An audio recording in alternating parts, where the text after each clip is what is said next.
Milorad Dodik, zajedno sa svojim stručnim timom. Nije mu baš ovaj tim toliko stručan. Ok, idemo ponovo. Dodiku treba tenzija i sukob kako bi sakrio činjenicu da je entitet Republika Srpska pod njegovim vodstvom i vodstvom režima pred financijskim kolapsom. Da dugovi rastu, plate i penzije čekaju isplatu, a kredita, saveznika i naplate poreza je sve manje i manje. Jedini spas za režim u ovom trenutku je da izazove tenzije i nasilje.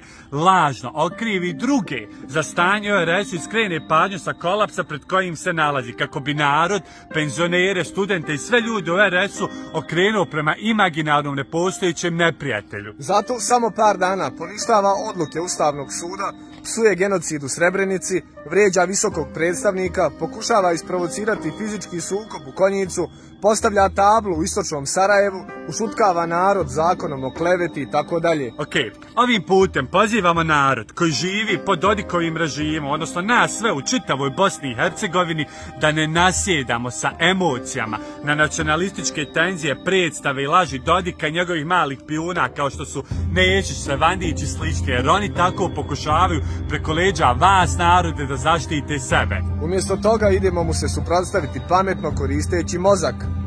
Prvo, pozivamo opoziciju RS-u da konačno prestanu ideološki slijepo slijediti Dodika i biti njegove blijede kopije, nego konačno skupe hrabrosti i zauzmu konkretan stav okrenut ka konačnom pomirenju i zajedničkoj budućnosti svih nas koji ovdje živimo. Pozivamo međunarodnu zajednicu i sve domaće političare da se snažno bore za primjenu zakona, odluka Ustavnog suda i bez kompromisa sprovode Ustav na prostoru čitave Bosne i Hercegovine. Pravda i zakon su ono što će uništiti mali diktatorski režim koji nas drži zarobljene, a narodu omogućiti bolji život.